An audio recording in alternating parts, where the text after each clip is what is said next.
Everybody hears me? Yes. أعوذ بالله من الشيطان الرجيم بسم الله الرحمن الرحيم الحمد لله رب العالمين والصلاة والسلام على رسولنا محمد وعلى آله وصحبه أجمعين. Welcome all to our weekly webinar. I don't remember how many weeks it has been going on, but this week we are a little bit turning the wheel from our first topic to another one. It's gonna be inshallah about the hereafter, resurrection. We are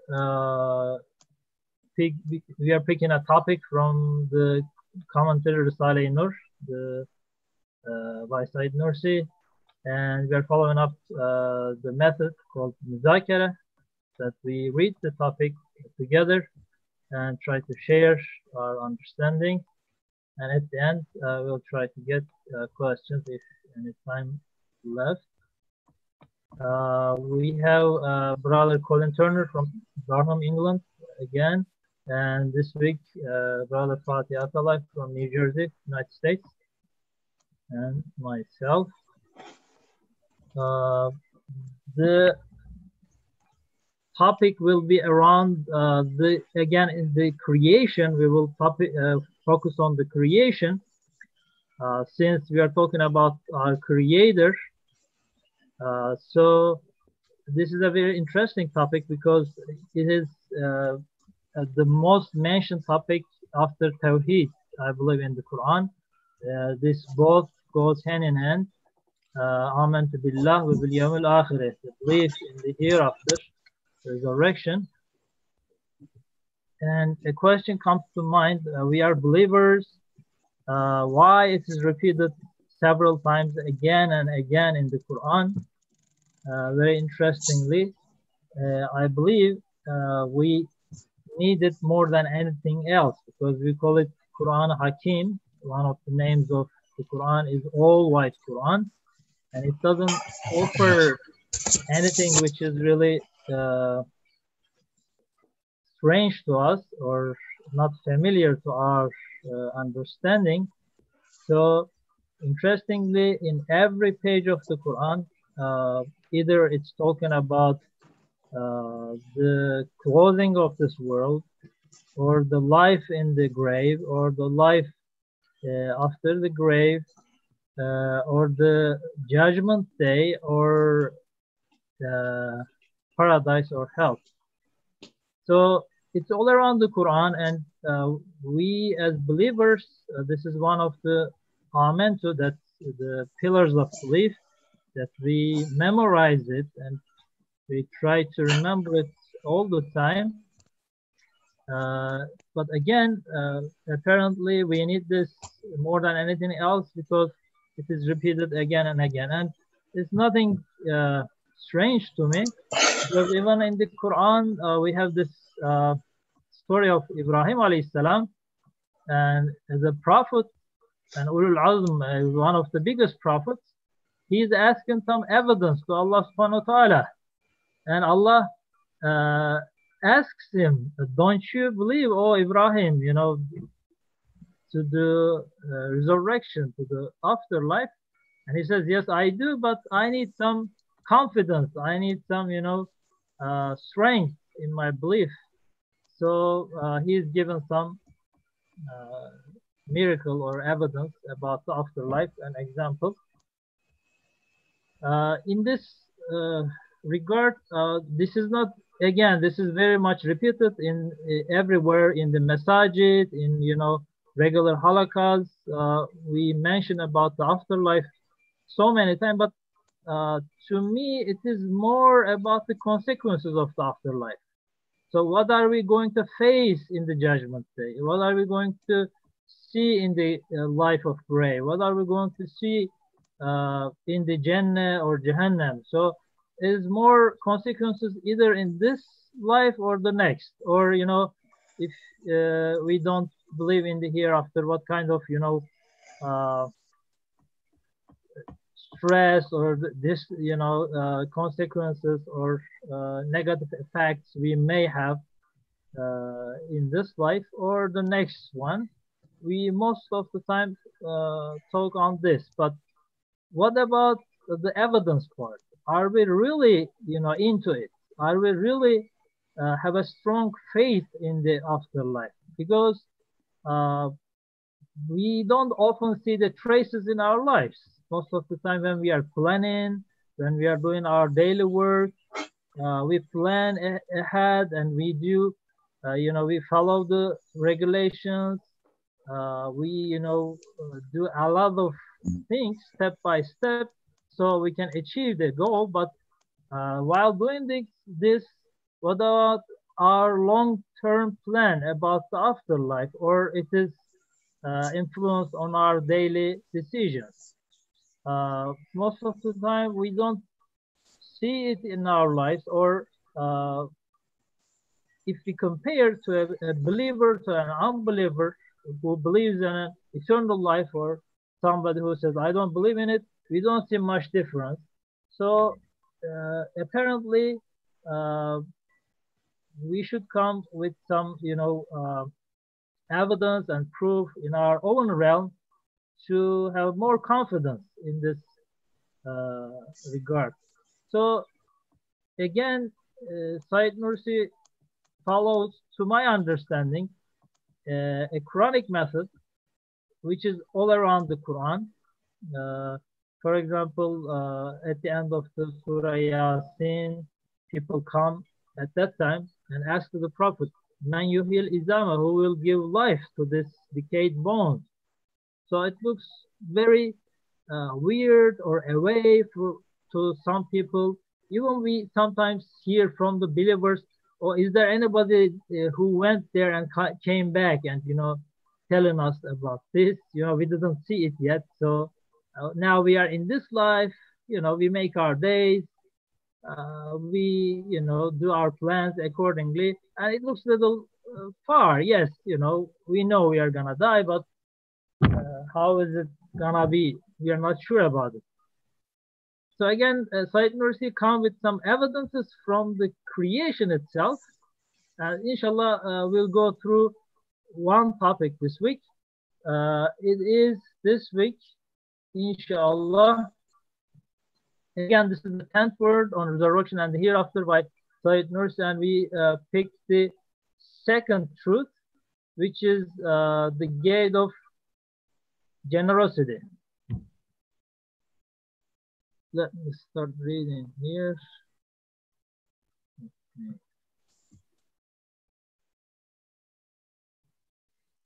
Is it at all possible that the Lord of this world, who in his works demonstrates infinite generosity, infinite mercy, infinite splendor, and infinite glory, should not give reward in a manner befitting his generosity and mercy, and punish in a manner befitting his splendor and glory?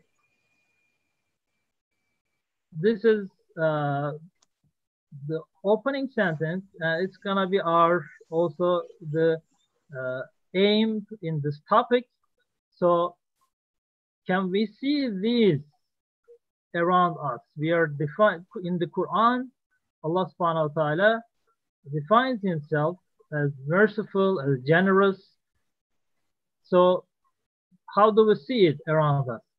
If one looks at the disposition of affairs in this world, one sees that all animate beings, from the weakest to the most powerful, are given some fitting form of sustenance.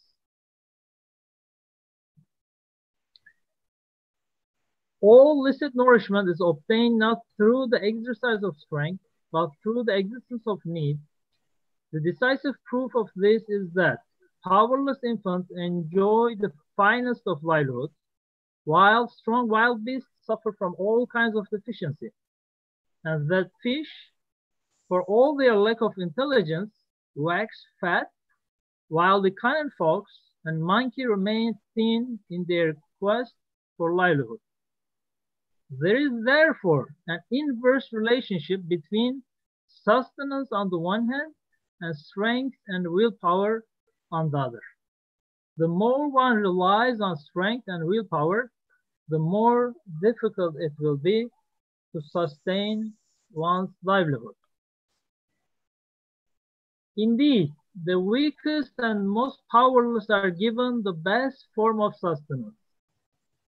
This largesse and bounty is distributed with such lofty generosity that a hand of infinite generosity is manifest at work.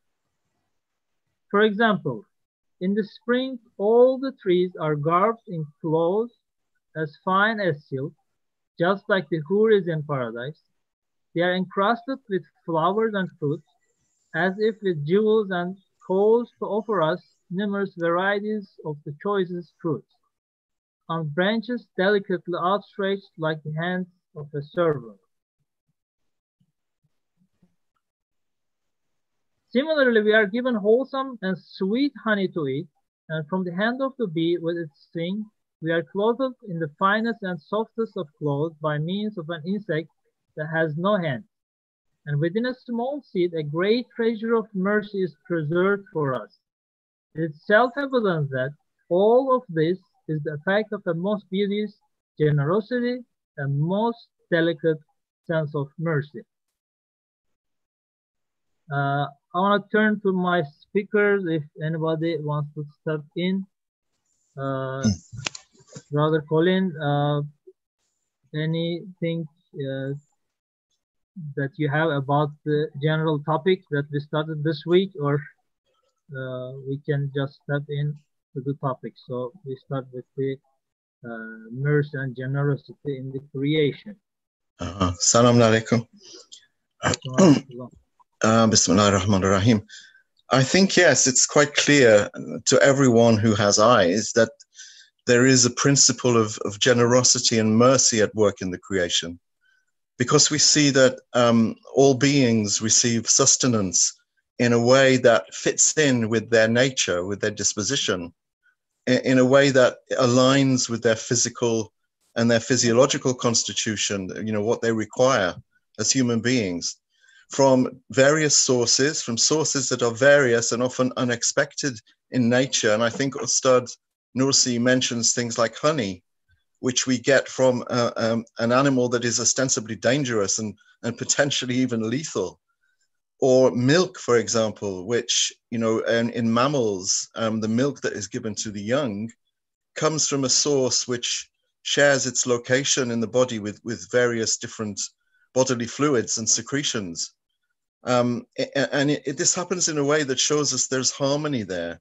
There's mutual cooperation between the sustenance and the one being sustained, in a way that only those substances that can be used are used. I think what I'm trying to say at the beginning of this talk is that there is a perfect match between the sustenance and the one being sustained. And this match suggests that the giving of sustenance is purposeful, it's carefully measured and planned, and that intentionality and choice are involved. In other words, there's nothing random about how the sustenance is brought to the one sustained, or indeed how that sustenance is integrated by the body of the one that's being sustained. So already in the simple act of sustenance, reaching the one sustained and satisfying the requirements of the one sustained, this suggests to us a whole network of perfections, a whole network of attributes and names that are working together to bring this act about, this act of sustaining. And the attributes that come to mind immediately are knowledge, wisdom, generosity and mercy, of course, which are the subject of this talk, and compassion, justice, harmony, equilibrium, and so on. So the relationship between sustenance, the one who's being sustained, and the one who does the sustaining is a kind of relationship, I can see anyway, in which the existence of sustenance is proven by the existence of the need for sustenance. So if there is a need for sustenance, there should exist sustenance in order to fulfill that need. And there should also exist one who will sustain. So by the same token, the existence of sustenance demands the existence of a creator and a sustainer who will deliver that sustenance to the one who needs it. And then as for the third pillar of that relationship, the existence of a sustainer in turn explains the existence of one who will need that sustenance. So as well as exhibiting lots of different divine names, this act of sustaining also serves to prove the existence of a sustainer, and the existence of the sustainer proves the existence of sustenance, and the existence of sustenance demands that there should be one who is gratified by it. So lots of things are starting to emerge already.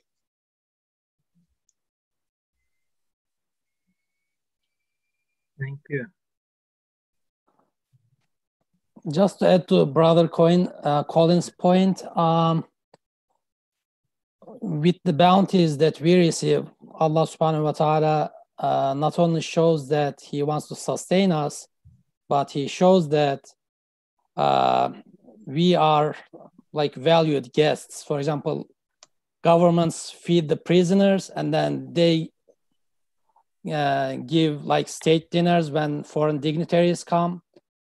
Like they serve the prisoners their food in a way, and they serve the foreign dignitaries in a different way to show that they are valued guests. And by making all the sustenance that we receive very tasty, and they are coming through like trees and with the flowers and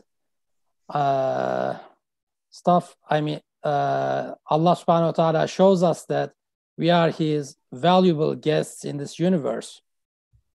So, of course, He's not gonna ignore any of our actions.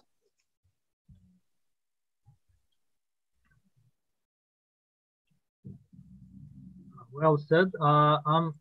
Let me continue a little bit to the same issue.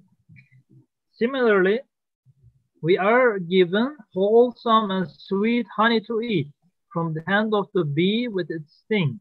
We are clothed in the finest and softest of clothes by means of an insect that has no hands, and within a small seed a great treasure of mercy is preserved for us. It is self-evident that all of this is the effect of a most beauteous generosity and most delicate sense of mercy. Then too, the fact that, with the exception of men and certain wild animals, all things from the sun, the moon, and the earth, the smallest of creatures, perform their functions within the utmost exactitude, do not overstep their bounds by an inch, and observe an universal obedience and in a spirit of great awe. This shows that they act by the command of a possessor of great glory and dignity. It is also apparent that the fashion in which all mothers in the vegetable and animal and human realms succor their weak and powerless infants with the delicate nurture of milk in tender compassion, in a manifestation of God's all-embracing mercy. So again, we continue to observe the creation around ourselves. This is a method applied in the Quran widely, all around the Quran, and also Risale-i Nur as a tafsir, going through this steps, extensively. So I'm trying to make sense. So where am I trying to get from here? So I'm trying to make sense out of this life, and we are talking about the end of life. So what's the aim of this life? What's the end fruit of this life? And most of the time, I would say I'm coming with my judgments, and Said Nursi here tries to help us, I guess, to have a sound judgment. And what's the way of having a sound judgment? I need to go observe the facts out there. So I read this in the Quran, but if I can see the same truth in the creation, I can, uh, come to the conclusion that, okay, now I have confidence in what I read or in what I believe. So most of the time, of course, in depending our daily mood, we say, "Oh, I'm going through a hellish state. This is like a hell. This life, I can't take it anymore. This is too much for me." Or, uh, if I'm so happy, I'm like in paradise. And comparing to this, even we can go to the extent that we try to make judgment on Allah's decisions. So how come this happens to me? Is just if the God is just, if God is merciful, if God is all loving, and then I make a conclusion depending on this. So starting from the very first point, uh, as far as I understand, to make a sound judgment, diagnosis tries to come with some facts out there. This is the fact that we observe in our daily life. If we can really analyze this fact uh, as it is, not with a distorted mind or with a negative mood, but if we really try to see the reality, the mercy, the generosity is really dominant out there. It is there. It is undeniable. No matter from which culture you are coming from, no matter what religion you believe in, no matter what your ideology is, these are the facts out there, and it is largely observable. For example, I make little comparisons most of the time in my life. We have this, pets at home, or maybe we have kids we are, trying to take care of, or, a little aquarium or something like that.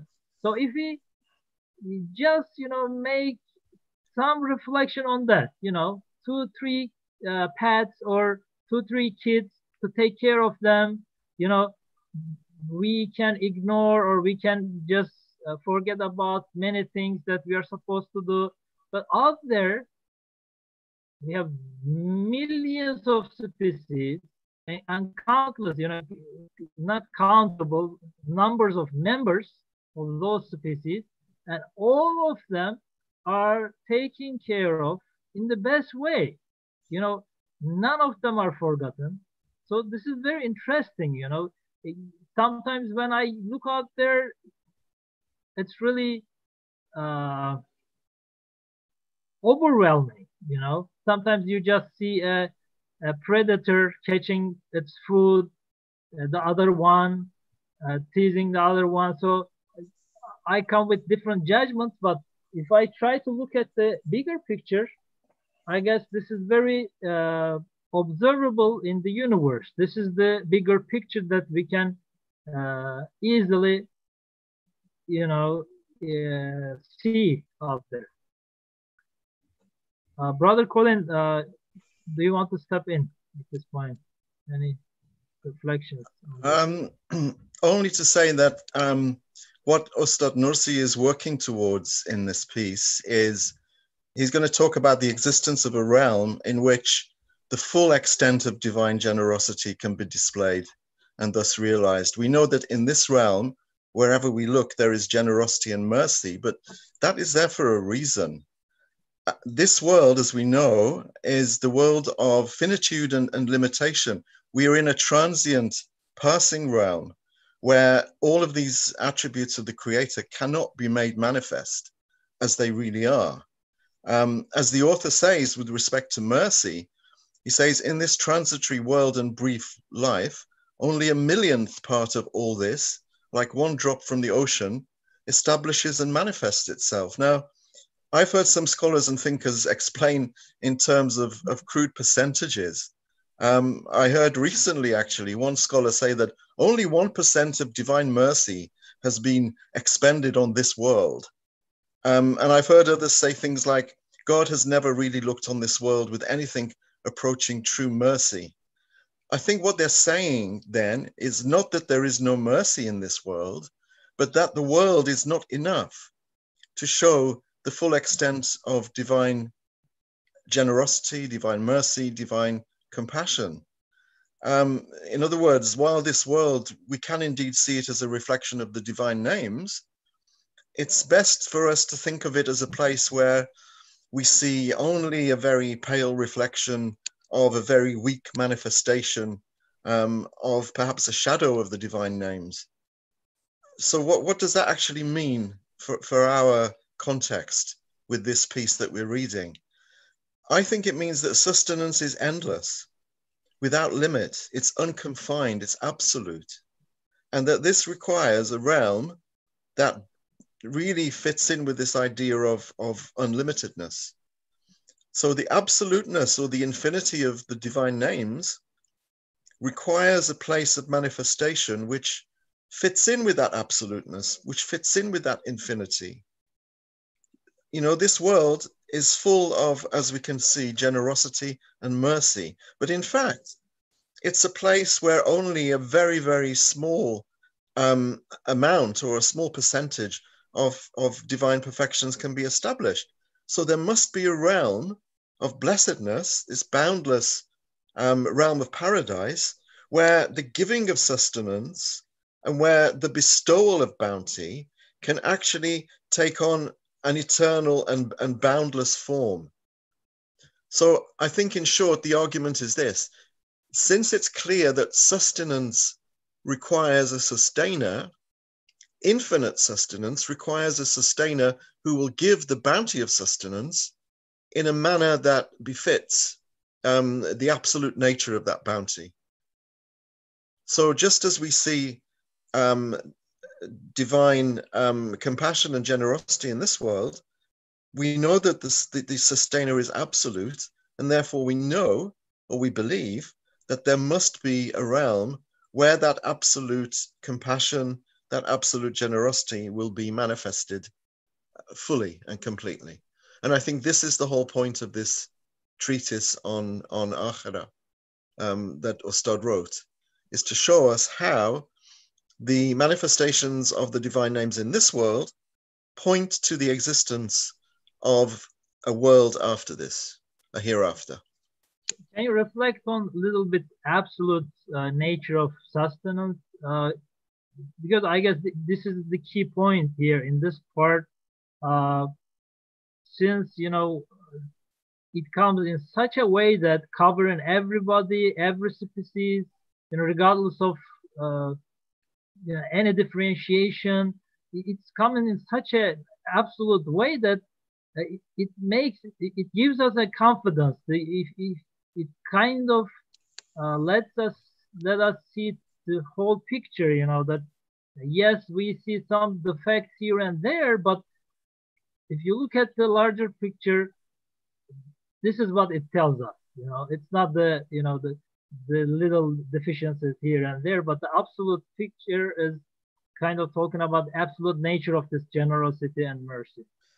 Well, I don't think that we see absolute generosity in this world. I think what we see is that there is a generosity, and this generosity belongs to one who must have absolute generosity. But the fact that, for example, pleasure ends when pain begins and happiness ends where sadness begins, the very fact that, you know, this world is a mixture of these different things. It's a mixture of dark and light. It's a mixture of good and evil. It's a mixture of hot and cold. All of these binaries show us that the absolute, while it exists, does not exist in this realm. Because human desire is not just for sustenance or justice. It's not just that we desire life. We desire eternal life. We desire sustenance that never ends. We desire to be satisfied in a way where we will never be hungry again or never be thirsty again. We are desirous of a state in which we will be happy and never sad again. So, although the giver of these perfections is absolute, the giving itself doesn't come across as absolute. It comes across as being interspersed and intercut by non-existences, by instances of non-existence, which is necessary because we live in a finite and limited world. So light comes with dark, good comes with bad, and so on.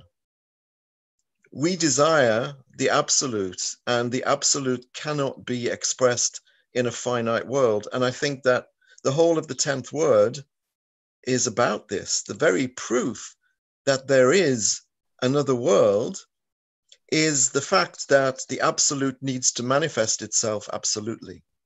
And it can't do that in a limited world.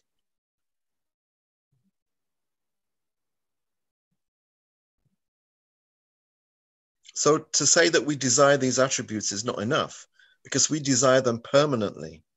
We desire endless perfection eternally. And that is hardwired in us. It's written in our spiritual DNA. So it's not just that we want sustenance, we want infinite sustenance, actually. And we've been created for it.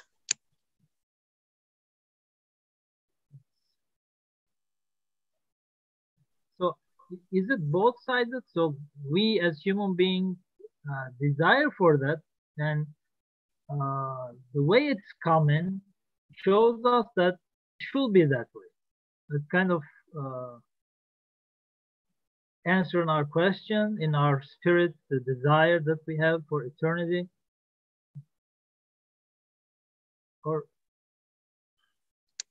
maybe we can talk a little bit more. The following part is talking a little bit about this. Yeah, okay. Yes. Brother Fatih, you want to add anything at this point?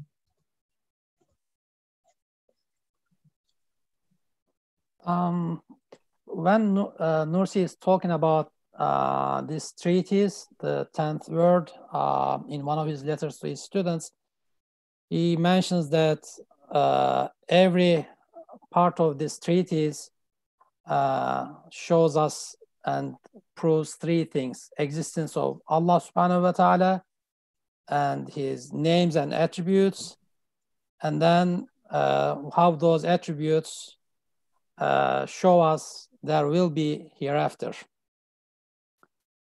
And like the other risales, when I read here, I also understand more and remember why we say Ashhadu an la ilaha illallah. Ashhadu an la ilaha illallah means I bear witness. I mean, when we become Muslim or when we declare that we are Muslims, we don't say I believe in Allah, or we don't say I know Allah, or we don't say I know about Allah. We say I bear witness. And we cannot see Allah, so how we can bear witness to something that we cannot see? And here, the explanations here shows us the meaning of how we can bear witness to something that we cannot see. And if we understand these explanations well, when we say Ashhadu an la ilaha illallah, when we say I bear witness, we not only say it, we also mean it.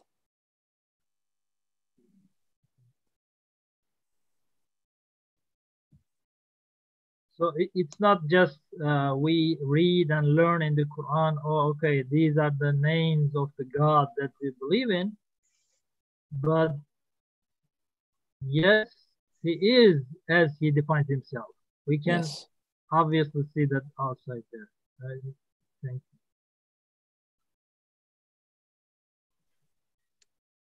you. I'll continue a little bit while reading, if you are okay at this point. The fact that a hungry lion will prefer its offspring to itself and give to it a piece of meat it would otherwise have eaten, that the cowardly rabbit will attack a lion in order to protect its young, that the fig tree contents itself with mud while giving pure milk to its offspring, the fruit. This shows to anyone not blind that they act in accordance with the commands of a being infinitely merciful, generous, and solicitous.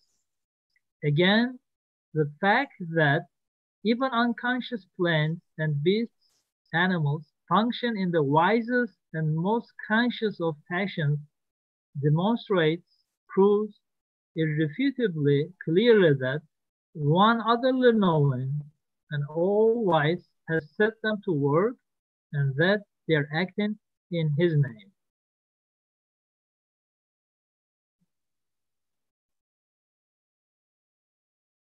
So I guess Brother Colin covered this part a little bit. If you have any other reflections on this part? Sorry, was that addressed to me? Yes, you talk about this little bit. I don't know, do you have anything to add? So we see this mercy, this compassion in the most unconscious beings. So it definitely shows us that they are uh, working in the name of an all-knowing, all-wise, all-compassionate one. These things, I think, we know that they're there to show us things, right? They're there to teach us things. They're all signs. We've said that the existence of a need for something proves more or less beyond doubt that the thing which will fulfill that need should also exist. An example is the existence of thirst. The existence of thirst demands the existence of something that will quench that thirst, or the existence of the need for air suggests the existence of oxygen, and so on. So supply and demand, if you will, are inextricably linked. The existence of your gastrointestinal tract, for example, suggests, and most forcefully, the existence of things that will be ingested and digested and propelled along that tract before it's expelled. Supply suggests demand, but what about the need for eternity? We've said that need in this world indicates the existence of someone who can satisfy that need, and also something that can satisfy it. But what about the need for eternity? Does our desire for eternity prove the existence of eternity? Or is this desire not just wishful thinking? How can our desire for eternity prove the existence of eternity? Or how at least can it suggest that eternity exists? This is my question. I've got my own answer, but I'm not sure whether it is a convincing answer. I just wanted to ask that question. What do people think about that? Brother Fatih, do you want to come with any explanation, or we can continue and keep the question in mind? Maybe towards the end, we can have a little more extensive answer. Now we can continue reading. I mean, and I'd love to hear Brother Colin's explanation too.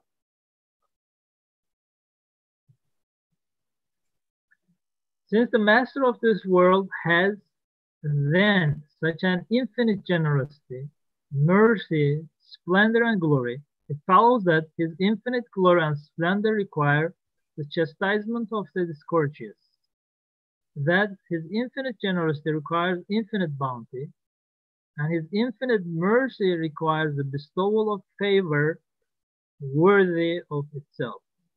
Now, in this transitory world and brief life, only a millionth part of all this, like one drop from the ocean, establishes and manifests itself. There must therefore be a realm of blessedness appropriate to that generosity and worthy of that mercy.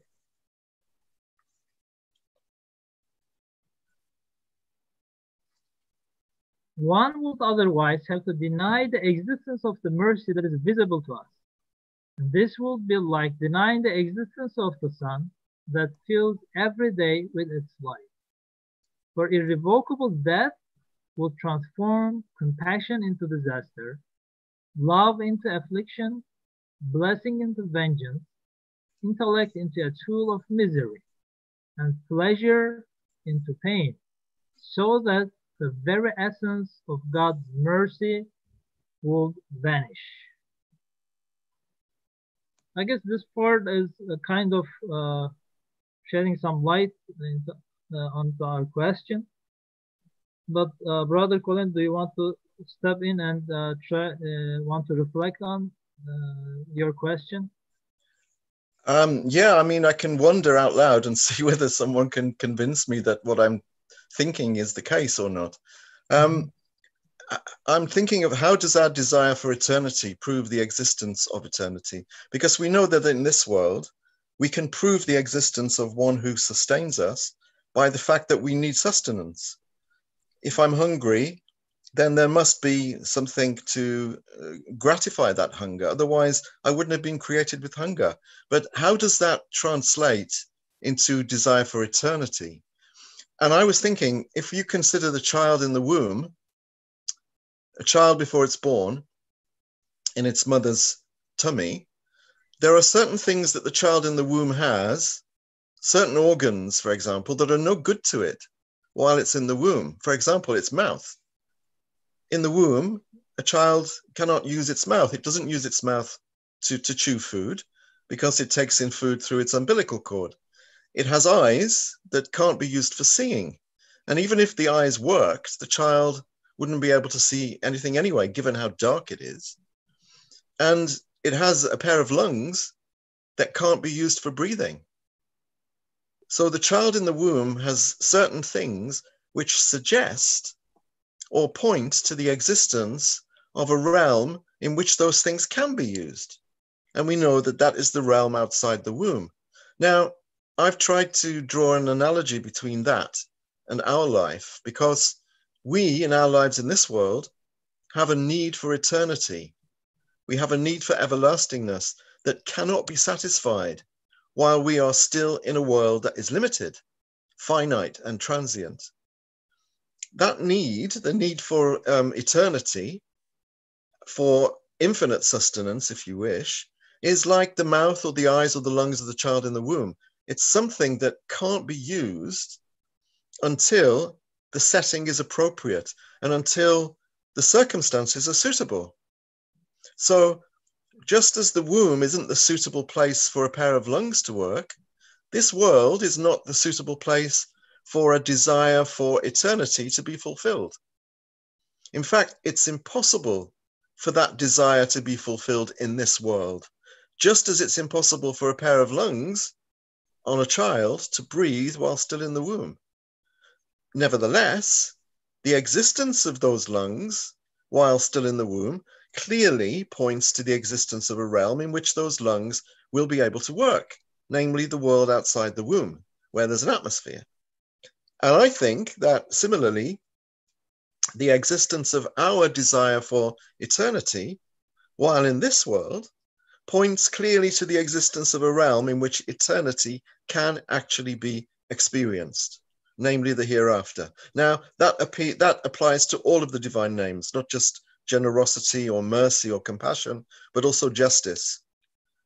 You know, we desire justice absolutely, and this suggests that there will be a realm where justice is manifested absolutely. So this was how I understand how we prove through our desire for eternity the actual existence of a realm where eternity will be given to us.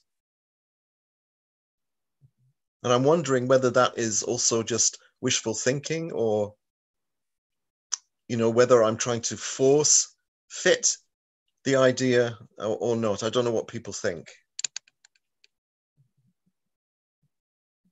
Brother Fatih, do you have any reflection?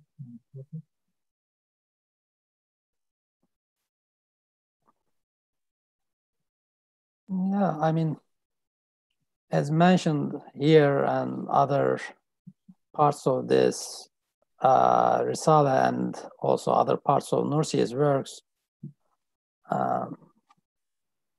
since Allah answered all of our desires, this is a proof that He's going to answer the most important desire of human beings, that to last forever. Of course, He's going to answer that desire. But do we not need proof of that, more sort of empirical proof? Obviously, we can't have rational proof because we're talking about a non-rational issue. But do you think that, for example, the child in the womb scenario can help us understand? Yeah, because yeah, it's an analogous situation, really. Yeah, of course. No, that was very, very nice. I mean, analogy. I loved it. Thank you for sharing. But does it work? I wasn't sure whether it worked or not. I want to focus on maybe this specific examples here. So starting from the material, the world that we experience.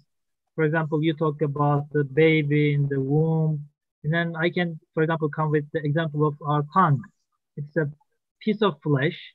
This, my tip of my finger, is a piece of flesh too, but this has such an ability that it has the ability to taste anything in the world, from tropical fruits to the fruits in to the vegetables in the north, any single taste, it has a kind of, it's a kind of index to the all varieties of nourishment, sustenance, food, risk out there. So human being, as you said, kind of materially is an index of the whole world, the observable world, but it's not only the material side. Maybe in the spiritual side, it's even more strong. It's stronger than the material one. Maybe it tells stronger than the material side, the spiritual side I'm talking about. The desire of eternity is also included in this, because with my material, for example, my tongue, I can just taste limited varieties of food. I can reach them at all. So it might not be, or the baby, for example, even after coming to the material world, it might have limited usage of all those devices, even though much greater than what he is using in the mother's womb, definitely. But in its spiritual sense, my feelings, my desires, those are really kind of absolutes in one sense, even in this world. For example, this compassion of a mother for a baby. Maybe this is the most beautiful feeling that a mother can experience in this world, right? The attachment of a mother to her baby. But think about a mother who has no belief for the afterlife and waiting at the bedside of her baby. Can we imagine how it turns just the opposite? And where does that love comes from? Why that love is so strong? And then why that love is just, dispersed if as soon as we think about an end. It's kind of an a worldly feeling. Yes, we experience and observe it in this world, but it extends to such a degree that I can say it's an absolute love. For example, even in a hadith, Allah subhanahu wa ta'ala does not put an end to the love of a believer. He says, I wouldn't contented in the universe, but I was contented in the heart of a believer, right? So it's very interesting that the point that Brother Colin did, but in the spiritual sense, I guess we can experience it in even a larger sense. For example, we are talking about mercy and generosity, right? So we can experience it in a limited sense. Let's say somebody designed a banquet. He called, invited homeless people around the district. It's a really delicious feast. But as soon as they get a taste of it, a piece to eat, he just, kicked them out of the room. Now, that feeling of generosity, that feeling of mercy, where it comes from first, we appreciate that kind of kindness, we appreciate that kind of favor. We acknowledge the host, the owner, and then as soon as it ends, we don't just say, oh, okay, at least we tasted. We say, he didn't let us to get satisfied even. So in the realm of feeling, I guess this, extending it or the continuation, the desire for continuation is kind of even more stronger than the feeling itself. So whoever gave us that feeling, that acknowledgement, that devices that we can, experience that spiritual thing, he also wants us to really understand the continuation, I guess. So that's my understanding of Brother Colin's question.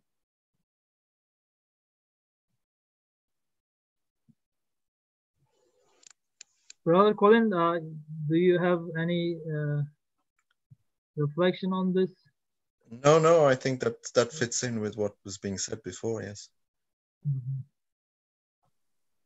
I'm still not sure about absoluteness in this world, but I get your point. There is a kind of lack of limitation on spiritual desire. I mean, spiritual desire is endless, maybe. So maybe there is an absolute desire in us spiritually for these things that cannot be fulfilled while in this world. So maybe that in that sense you are right. Our desires are absolute, or our desires are for the absolute. But the very fact that we are not fulfilled in this world shows that there must be a realm in which they are fulfilled, because Allah is merciful. And we see that he does answer our needs in this world. So he will answer also our spiritual need, which is for eternal life. And merciful and wise, maybe we can add that too, because as in your example with the baby in the tummy, I mean, all those organs are for some realm which he or she will need and use. So since Allah has that wisdom, of course, our desire for eternity, there will be a realm to satisfy that need. Yeah, absolutely.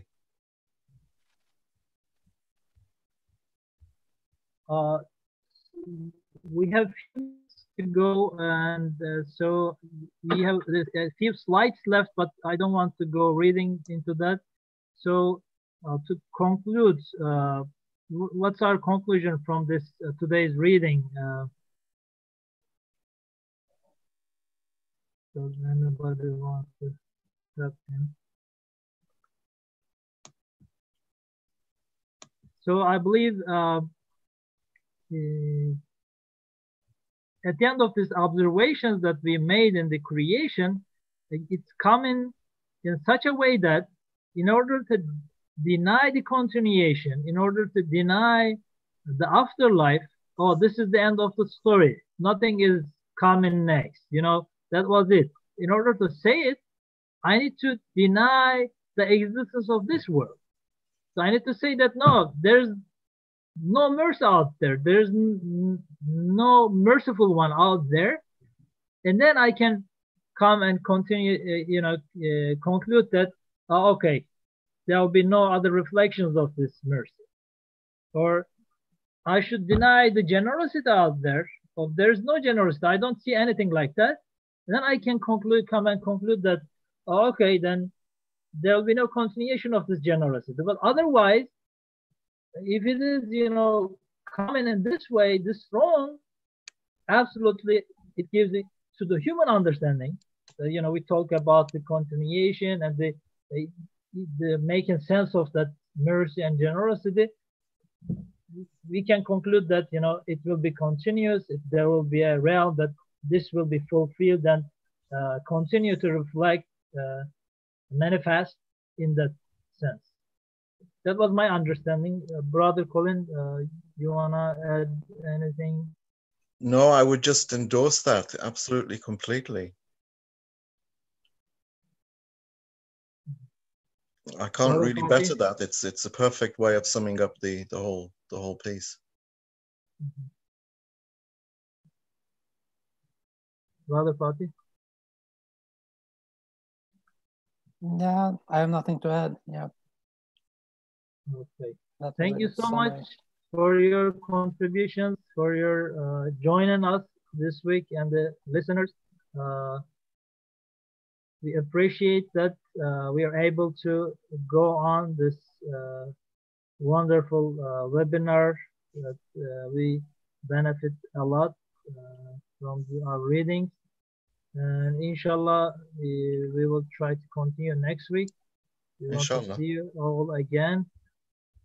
Pray for us during this week, and inshallah, we'll see you again. Assalamu alaikum. Alaikum salam. Thank you very much. Yeah. Subhanaka la ilma lana illa ma 'allamtana innaka antal alimul hakim.